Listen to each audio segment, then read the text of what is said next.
Apa yang disupport? Saudara-saudara sekalian yang saya hormati, konsentrasi pemerintahan Prabowo hari ini adalah menyukseskan program makan bergizi gratis, menyukseskan sekolah rakyat, menyukseskan koperasi merah putih, dan masih banyak lagi program-program yang lain. Makan bergizi gratis adalah upaya bukan hanya meningkatkan gizi para generasi pelanjut kita 10-20 tahun yang akan datang. Tapi makan bergizi gratis diharapkan juga bisa meningkatkan gairah ekonomi di daerah-daerah. Bisa meningkatkan partisipasi angkatan kerja, bahkan untuk jangka panjang bisa mengurangi beban BPJS karena akan tercipta generasi yang lebih sehat dari yang sekarang ini. Memang dalam program makan siang gratis yang sekarang dikerjakan dan sudah mulai puluhan juta orang menikmati, siswa, ada beberapa catatan, ada beberapa kekurangan, dan itu pemerintah tidak menutupi hal itu, tetapi pemerintah akan terus memperbaiki setiap masalah, setiap komplain, setiap problem yang dihadapi di lapangan. Tetapi saudara-saudara sekalian yang saya hormati, banyak para siswa, banyak para santri, banyak para anak-anak sekolah-sekolah di daerah-daerah yang merasa terbantu dengan program ini. Bayangkan, mereka sekian tahun tidak pernah makan pagi untuk berangkat ke sekolah, kemudian mereka sekarang makan siang, makan bergizi gratis, dengan menu yang dianggap memenuhi gizi yang cukup. Maka itu diharapkan dalam 5-10 tahun yang akan datang, akan tercipta generasi yang sehat. Inilah yang dilakukan oleh pemerintah Prabowo dalam masa kepresidenannya beliau. Memang program ini adalah program bagaimana menanam masa depan agar generasi yang akan datang akan tumbuh kuat, sehat. Karena itu kalau kemudian program ini diukur dalam hitungan bulan, tentu saja tidak terlalu fair karena program ini adalah program untuk jangka panjang. Termasuk bagaimana menciptakan tenaga kerja.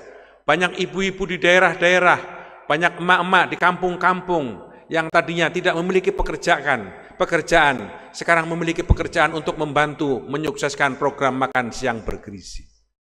Banyak warung-warung, banyak toko sembako, banyak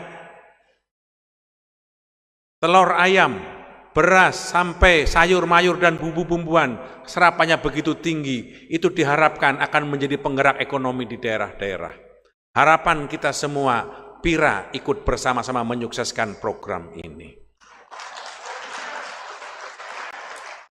Apa yang menjadi komplain, apa yang menjadi catatan, bahkan apa yang menjadi masalah di lapangan, pemerintah tidak menutup mata, pemerintah mendengar, pemerintah mencatat, bahkan Presiden Prabowo memperhatikan semua sisi yang seperti sekarang ini menjadi berbagai macam keluhan di lapangan. Akan tetapi, percayalah bahwa maksud yang luhur, maksud mulia ini tidak akan tergoyahkan oleh berbagai macam pandangan-pandangan tersebut, karena kita harus terus memperbaiki upaya dengan maksud yang luhur itu, dan kita yakin pada suatu masa generasi emas Indonesia akan tercapai dari program makan siang gratis ini.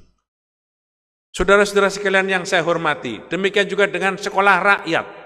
Sekolah rakyat adalah upaya pemerintah yang merupakan institusi yang paling bertanggung jawab terhadap penyelenggaraan pendidikan atas rakyat, atas bangsa.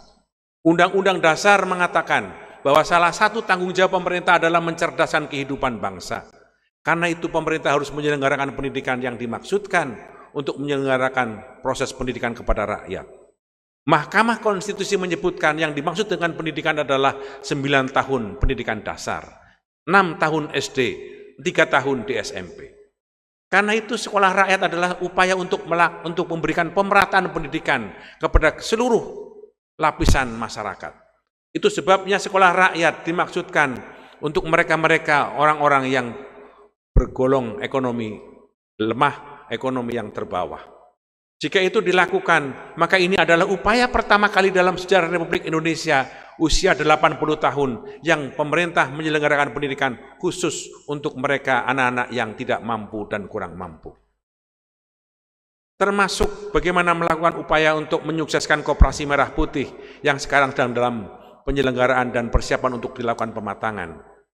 Koperasi Merah Putih adalah upaya untuk memotong siklus peredaran perekonomian agar masyarakat desa bisa menikmati pasokan harga kebutuhan dengan jangkauan yang lebih pendek dan harga yang murah. Itu sebabnya Koperasi Merah Putih adalah bagian dari upaya kita semua. Semua itu dilakukan oleh pemerintah Prabowo Subianto sebagai upaya agar pemerintah ini bisa memberi pelayanan kepada rakyatnya terbaik. Apa yang diinginkan oleh pemerintah sekarang ini? Pemerintah menginginkan selama kepemimpinan Prabowo Subianto rakyat sehat. Selama kepemimpinan Prabowo Subianto rakyat kuat, rakyat makan, rakyat cerdas, dan rakyat tebal dompetnya. Itulah yang dilakukan, namun menuju rakyat sehat, rakyat kuat, rakyat cerdas, rakyat memiliki pekerjaan, tentu saja ada tahapan. Ada berbagai macam prioritas-prioritas yang harus dikerjakan. Karena itu, kita mesti harus melakukan itu dengan kesabaran, ketabahan, dan percayalah bahwa apa yang dilakukan oleh pemerintah semuanya demi bangsa dan negara.